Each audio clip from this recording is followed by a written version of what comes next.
What do Maren Morris and Megan Rapinoe have in common? I'd say they are both ungrateful to what has made them rich and famous, or as we call it in Georgia, biting the hand that feeds you. Welcome back to Azimuth Podcast.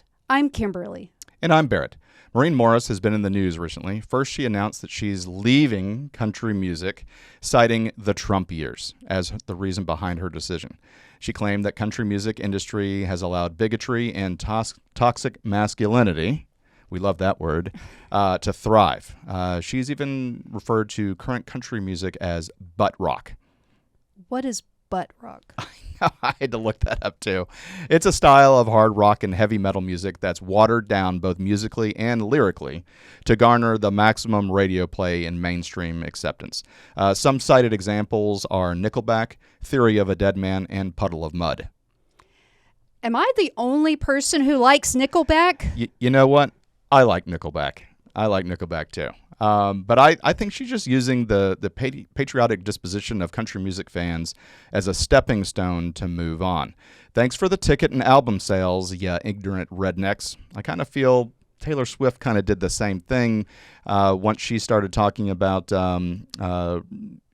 not being silent anymore and saying that she should have stood up for Hillary Clinton and the Democratic Party, fully well knowing that most of her success was to her strong country music base that is very patriotic and has very conservative values.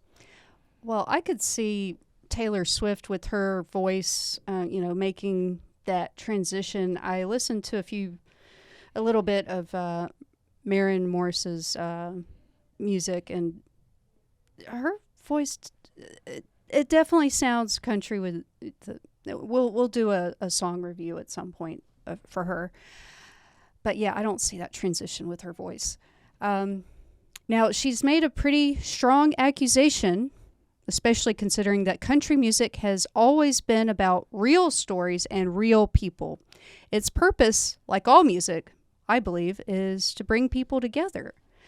And maybe she would know that if Maren Morris spent more time writing songs than posting on her social media accounts.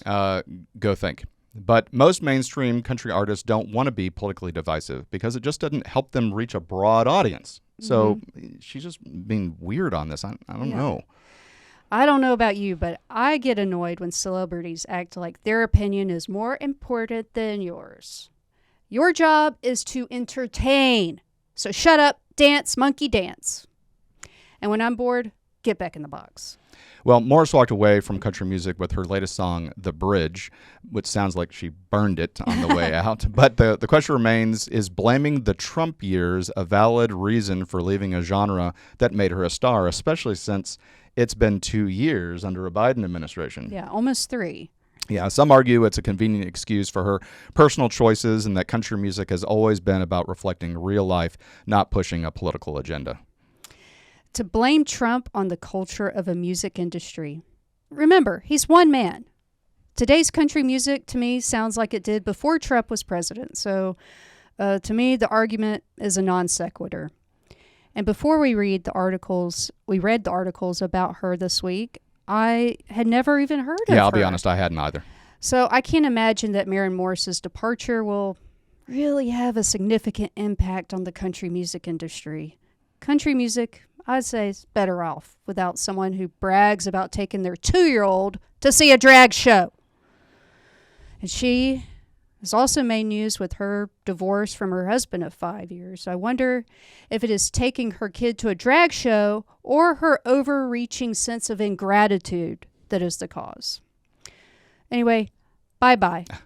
Let's make room for artists who are more focused on the music and their fans who pay big money for ticket sales rather than simply stirring the pot, hoping that someone might notice you for once. You mentioned non sequitur. How is it Maren Morris is related to Megan Rapinoe?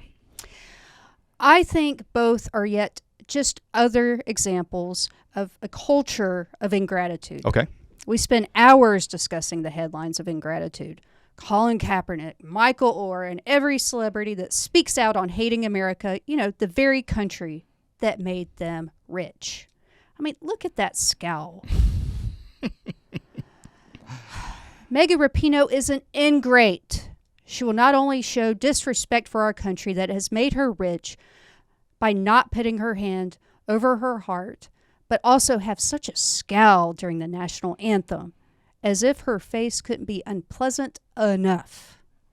Well, yeah. I mean, it's just showing just absolutely ungratefulness and just a lack of patriotism. Honestly, I feel that the reason that they lost the World Cup is because of shame. They were full of shame of representing the United States, and by not carrying that pride with them, it demoralized the team, because you can see that there were, especially in the opening ceremony, there were little girls that were standing in front of them as the national anthem was playing, and the little girls, regardless of race, black, white, Hispanic, they all had their hand over their hearts, and they were singing the national anthem. And the vast majority of the women's national soccer team was not. They either had their hands behind their back. I think even a couple of them kneeled. But there were some that had their hands on their heart and were singing. And so I think that disunity was a problem for them when they were doing the World Cup. But just shame on her and shame on all of them. The United States made you famous with a rich. platform. You got to play a sport for a living. Exactly, and now she does have physical talent, so she got to where she is because of her physical talent. But if it wasn't for if she were in the any platform, other country, if it wasn't for the platform that she had, she wouldn't have made the money and had the brand deals, because it's not just performance that carries you through. It's because otherwise you wouldn't be an amateur. She was a professional. Well, I was also bothered by the fact I never saw or heard anything from her, like where she was disappointed that the very last game she ever got to play, her team, they lost. Right. Most people are upset when you lose a championship, and she wasn't. No, she wasn't. She was happy to be out of there. And then to boot, she advocates for men and women's sports as she is retiring. Of course, she doesn't care that women get their jaws smashed by contact with male players. As she is walking out the door, she has no skin in the game anymore, so it's not her problem. She gets to talk all she wants to sound compassionate, but she won't have any of the consequences. I get so annoyed with people who have no skin in the game and they feel like they get to preach. Yeah, I mean, the men's team and the women's team played an exhibition game, and the men's team, I think there were like 15-year-old boys, actually. Dominated the event, and it was absolutely just a crushing defeat. So men, when you put up against a woman, will dominate just from physicality, and so for her to say that on her way out the door, by the way, let me go ahead and let this hit me on the butt as I leave, men should be in women's sports. I mean, that's just wrong. Good for your Twitter feed, nothing else. Right. And I'd say our message here is, if you don't want to be anything like these ingrates, show some gratitude to those you love and the country you love today. Gratitude is an essential ingredient to be the best people we can be. Yeah, I mean, if you look at all of the people that are coming to the United States from all countries all over the world, both legally and illegally, if the United States is such a horrible place to be, why do all of these people want to be here? Because it's not. It's not a horrible place. It is a great place. It is at that beacon on a hill that everybody likes to talk about. I mean, it is truly this hope for the world, and that's why everyone wants to be here. So when we talk about racism and sexism and homophobia and things like that, people don't care about that. It's only a small, loud group of the population that really are pushing this agenda down our throats, and the rest of the world wants to be here. So, I mean, we're so grateful for you. And so we're grateful for the United States of America. We're grateful for having each other. We're grateful for having our faith in God. We're grateful for our children. And we're grateful for you. So thank you so much for listening to this segment. And we'll be back after these.